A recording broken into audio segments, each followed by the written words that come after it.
When you think about the greatest inventors of all time, there are a few names that come to mind.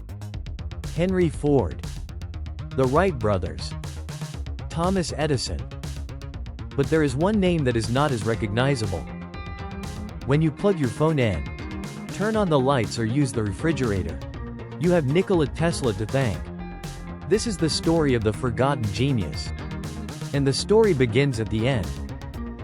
On January 7, 1943, a maid working at the New Yorker hotel walked into room 327 where she found the body of an 86-year-old man who called the hotel home for the past decade.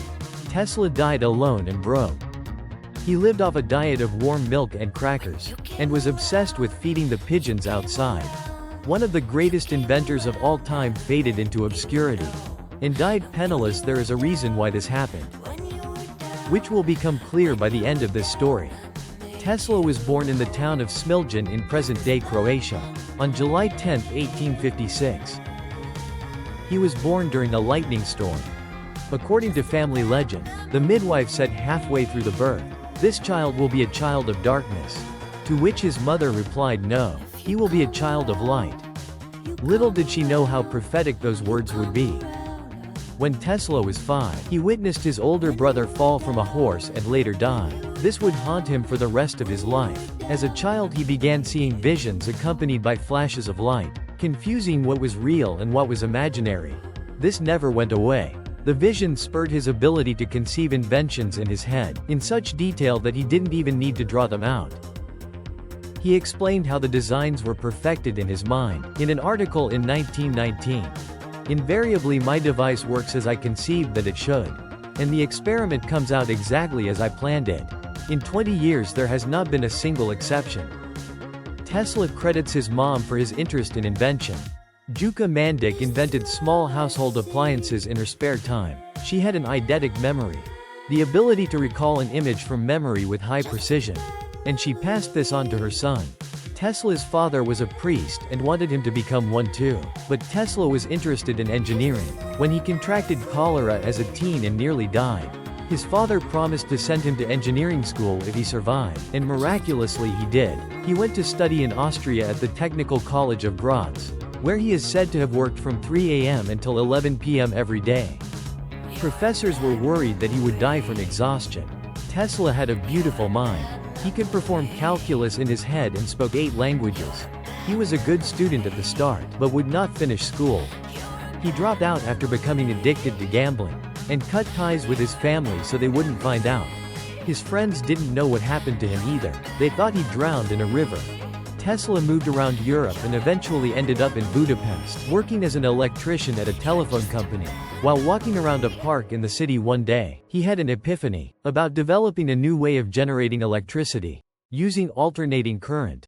It would be his greatest invention that would change the world.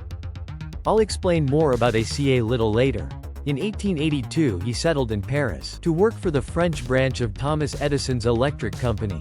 He started off installing indoor lighting, but the managers noticed his talents, and had him doing more complicated work, designing and building dynamos and motors. He was soon traveling throughout Europe, fixing problems at other Edison branches. 2 years later in 1884, Tesla's manager offered him a job at Edison Machine Works, in New York City. He agreed and arrived in America with only 4 cents in his pocket, because his money was stolen on the boat ride over. Tesla initially had a good impression of Edison. Edison was also impressed by Tesla, later saying, "I have had many hard-working assistants, but you take the cake." This mutual admiration didn't last. They would become bitter rivals. The two men disagreed over how electricity should be contained, and delivered. Edison preferred direct current, which is a system where the electric charge only flows in one direction. Tesla was a fan of alternating current, in which the electric charge changes direction periodically. Changing directions is crucial to maintaining a steady supply of electricity, because it does not overpower outlets. This means it can provide more power, and transmit power over longer distances. It's the reason AC powers our homes and other large appliances, whereas DC powers smaller items like flashlights. But Edison didn't care about AC, because it could have hurt the sales of direct current, since he owned all the patents for DC. According to Tesla, a manager at Edison's company offered him a $50,000 bonus if he could improve some machines that ran on DC. When he did, the manager refused to pay up. Another account of the story has Edison telling Tesla, "You don't understand our American humor." Regardless of how it played out, Tesla quit and set off to form his own electric company the following year, in 1885, but his investors showed little interest, and decided to take the company and all of Tesla's patents, which they could do, because Tesla had assigned the patents to the company, in exchange for stock which was now worthless. After losing his company, Tesla had to take a job digging ditches for $2 a day just to survive. But his fortunes would change. In 1887, Tesla invented an induction motor that ran on alternating current. The motor was the most efficient way to convert electricity to mechanical power. A version of it powers Tesla's vehicles, which took its name from the inventor.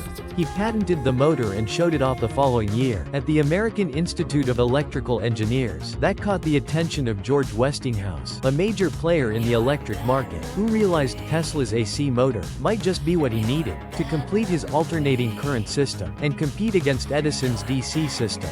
So Tesla licensed the patents for the AC motor to Westinghouse for $60,000 and also received stock and royalties. Westinghouse hired him as a consultant for $2,000 a month, which is the equivalent of over $50,000 a month today. The War of the Currents began. Edison tried hard to discredit Westinghouse and Tesla. He secretly financed the electric chair that used alternating current to prove how dangerous AC was. Edison's company also publicly tortured animals to prove its point. In 1903, they electrocuted a circus elephant named Topsy, and produced a film about it called Electrocuting an Elephant. Despite Edison's schemes, good things were happening for Westinghouse and Tesla. They underbid Edison and his newly formed company, General Electric, to illuminate the world's Columbian Exposition in Chicago in 1893. The first all-electric fair celebrated the 400th anniversary of Christopher Columbus's discovery of America. It was clear to the 27 million people who attended that AC would power the future. Their success continued when they beat out Edison's General Electric, again to build the world's first alternating current power plant in Niagara Falls. The hydroelectric power station was a massive success and helped light up Buffalo, New York. The building of the plant also meant Tesla became a pioneer in renewable energy. His statue can be found at Niagara Falls today. Westinghouse and Tesla won the War of the Currents, and direct current was being phased out. But there were problems. Westinghouse's company was running out of money, and eventually went $10 million into debt. In 1897, he went to Tesla and asked if his royalties could be reduced. In a desperate attempt to save the company, Tesla was so compelled by compassion for his friend that he ripped up his contract. He was grateful to Westinghouse for believing in him when no one else would. Tesla willingly walked away from $12 million in royalties, which in today's terms would be worth over $300 million.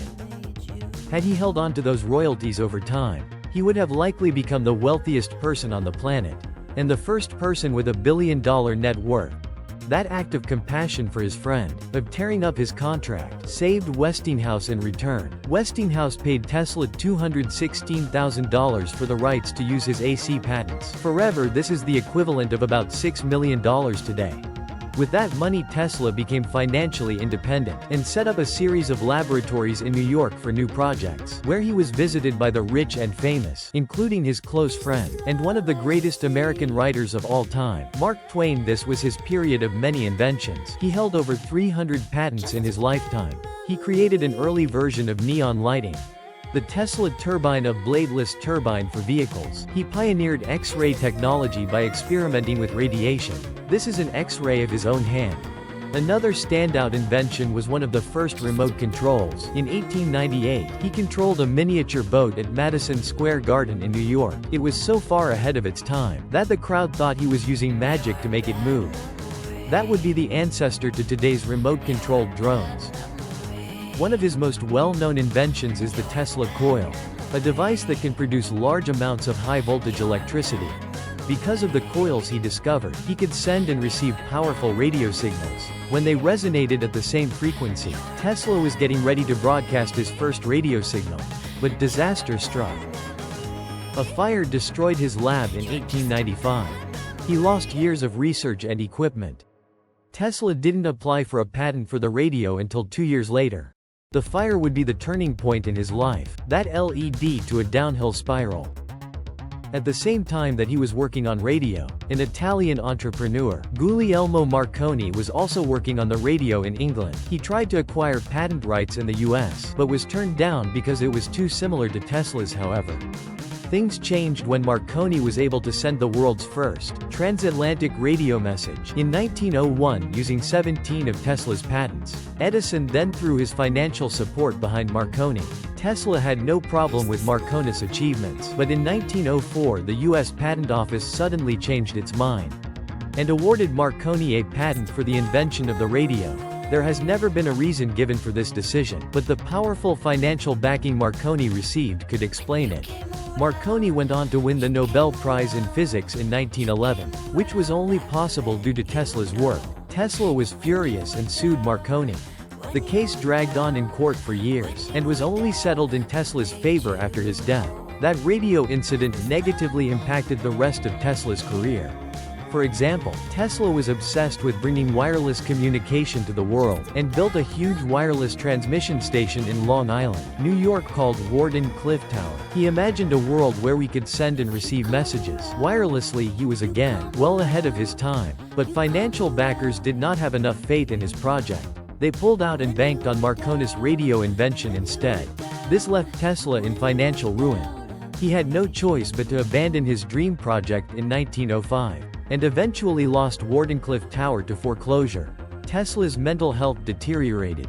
He lived his last decade in the New Yorker hotel. Beginning in 1933, Westinghouse Corporation hired him as a consultant and paid for his room. He lived rent-free but died in debt. So, why did one of the greatest inventors of all time fade into obscurity and die penniless? You could say Tesla was unlucky at times, like when the fire burned down his New York lab. But the main reason is because Tesla was not a capitalist. He made decisions that those with more business acumen would not have made, such as giving up his royalties for the AC motor. He wasn't concerned about money. He was concerned about the pursuit of science, for the betterment of humanity. He wanted to change the world, and he did. Thanks in part to Elon Musk's company, people are starting to learn more about the man who inspired the company, a man whose inventions would power our entire planet. It's because of Tesla that modern society functions the way it does. Tesla's mother called him a child of light, and she